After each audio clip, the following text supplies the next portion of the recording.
Comme cette chaîne est une chaîne dédiée à l'actualité sur les ovnis, je me dois de toucher un mot sur ce qui s'est passé aux États-Unis, avec l'audition qui a eu lieu au Congrès américain. J'en profite pour rappeler que cette chaîne n'a pas pour but de réagir à la moindre actualité reliée aux ovnis, et certainement pas de réagir à tout ce qui circule sur Internet. Des photos floues prises par on ne sait qui ou des témoignages sans preuve. Il y a plein de médias racoleurs qui s'en chargent déjà. Cette chaîne ne parlera que des développements significatifs, avec le sérieux et la précision que, j'espère, si vous avez vu d'autres vidéos de la chaîne, vous avez pu constater.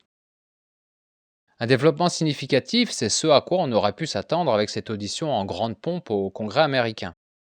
Mais honnêtement, il n'y avait malheureusement pas grand-chose à retenir de cette longue audition, très formelle et très répétitive, où les membres du Congrès se sont perdus dans des questions superficielles et sans intérêt. Dans un premier temps, moi, comme tout le monde, j'étais assez enthousiasmé par l'annonce de cette audition. Et puis assez vite, je me suis rendu compte qu'il n'y avait à peu près rien dans cette audition.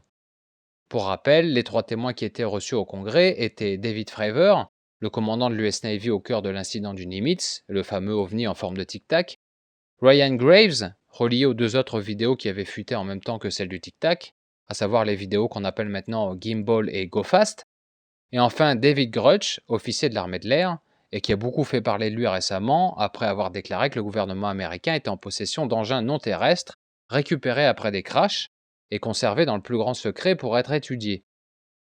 C'était un peu lui que tout le monde attendait, et on était en droit de s'attendre à quelques révélations intéressantes de sa part. En fait, ce qui s'est passé, c'est que les membres du Congrès, la plupart d'entre eux pas du tout renseignés apparemment, ont passé leur temps à poser des questions sur des informations qu'on connaissait déjà. On n'apprend rien de plus sur l'incident du Nimitz, par exemple, sur lequel j'ai déjà fait une vidéo très complète, et donc ça sert à rien de répéter, surtout que les informations étaient très superficielles et expéditives. Il faut rappeler que pendant une audition au Congrès américain, le temps imparti à chaque membre du Congrès est limité. Ils sont chronométrés et ils n'ont que quelques minutes chacun. En plus, ils sont très nombreux, ce qui fait qu'ils passent très vite d'un sujet à l'autre pour pouvoir poser un maximum de questions en un minimum de temps. Et du coup, les informations sont très parcellaires et très confuses. Surtout qu'il est attendu des témoins qu'ils soient le plus brefs possible dans leurs réponses. Les témoignages de Ryan Graves et David Fravor sont déjà connus, ils n'ont rien ajouté de nouveau, et en ce qui concerne David Grutch, c'est un peu particulier. Il faut rappeler que dans ces auditions au Congrès, il peut y avoir une session publique, comme ça a été le cas ce 24 juillet, au cours de laquelle ne peuvent être abordés que des sujets qui ne sont pas soumis au secret défense. Et puis souvent, ensuite, il y a une session privée, ce que les Américains appellent une closed session, une session fermée, avec les membres du Congrès et où sont échangées des informations confidentielles. Et c'est justement ce que va faire David Grutch à la plupart des questions qui lui seront posées. Invoquer son droit à ne pas répondre aux questions pour des raisons de confidentialité. Ce qui fait qu'on n'a pas appris grand-chose de plus de sa part. Bon, je vais quand même vous relayer quelques informations qu'il faut retenir. David Grutch s'est vu demander, tout d'abord, s'il pouvait confirmer sous serment que les États-Unis sont bien en possession d'engins récupérés après des crashs. Il a répondu oui, d'après une quarantaine de témoins avec lesquels il a pu s'entretenir. Ensuite, il lui est demandé s'il a subi des représailles. Il dit oui, mais il ne peut pas s'exprimer en détail sur le sujet puisque, d'après lui, il y a une enquête en cours. Il faut rappeler que selon la nouvelle loi américaine, les lanceurs d'alerte sont protégés et qu'il est interdit de les menacer. Un membre du Congrès va aussi lui demander, sur le même sujet, s'il a connaissance de cas où des gens ont été agressés physiquement dans le processus de représailles, ce à quoi il répondra aussi par l'affirmative. On lui demande si des gens ont été tués. Il répond qu'il lui faut être prudent avec cette question, et en gros que ce n'est pas à lui d'y répondre, mais aux autorités.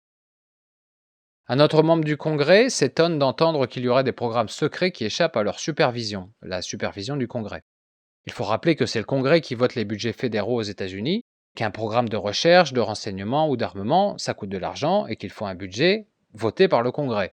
Et donc en gros, la question c'est comment se pourrait-il qu'il y ait des programmes dont les budgets n'apparaissent pas sur les registres du Congrès? David Grutch répond que la technique employée par ces programmes secrets est de mentir sur la destination des budgets.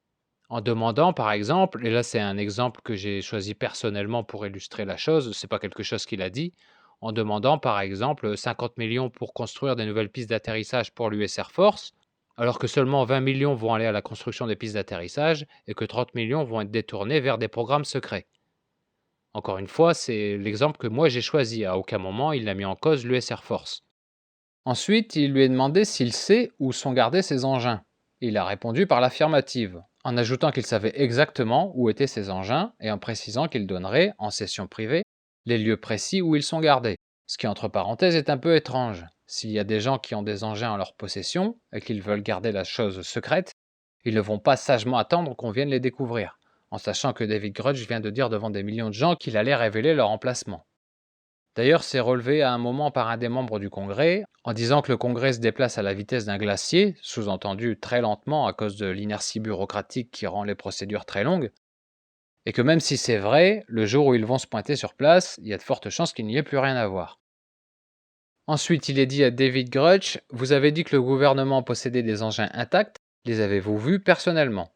Réponse de David Grudge, je répondrai en session privée. Avez-vous vu des êtres biologiques non humains? Réponse, non, je n'en ai pas vu. Ensuite, il lui est demandé depuis quand les États-Unis ont-ils récupéré des technologies non terrestres.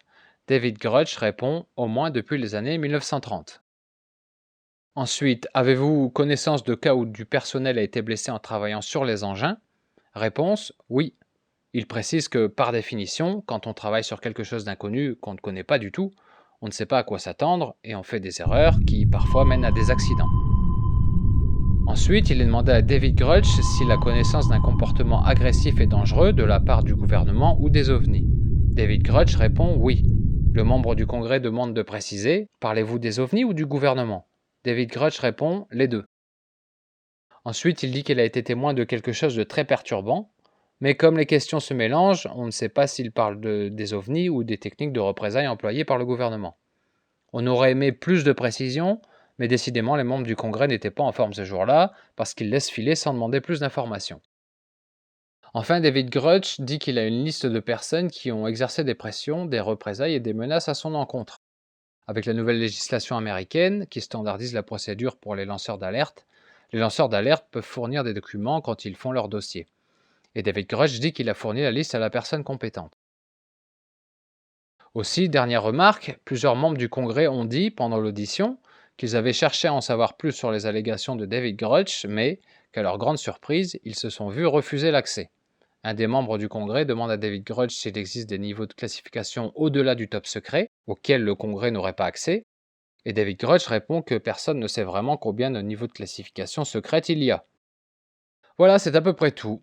Sur une audition de plus de 2 heures, c'est un peu mince, mais comme on l'a déjà dit, tout ce qui pouvait être dit par les témoins, en ce qui concerne les informations non classifiées en tout cas, a déjà été exposé dans les médias et dans la presse. Et puis beaucoup de temps a été perdu par des membres du Congrès qui reposaient toujours les mêmes questions, comme s'ils n'avaient pas écouté que la personne juste avant eux venait de poser exactement la même question. Et puis il y a eu beaucoup de déclarations sur leur volonté de faire la lumière sur le sujet, et qu'il fallait plus de transparence, et qu'à partir de maintenant ils feront en sorte qu'il n'y ait plus de secrets, etc. Moi, je ne dis pas qu'ils ne sont pas sincères, mais il faut bien garder en tête que ce genre d'audition publique au Congrès, c'est toujours une opportunité de faire sa pub en tant que politique.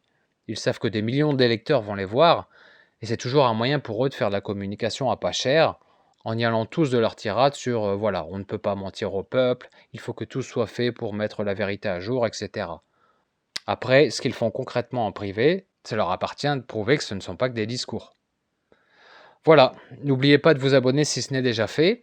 À venir sur la chaîne, un feuilleton en 2 épisodes vraiment super sur le cas Betty et Barney Hill. Le premier épisode sera publié incessamment sous peu. Peut-être dès demain si tout se passe bien. À bientôt!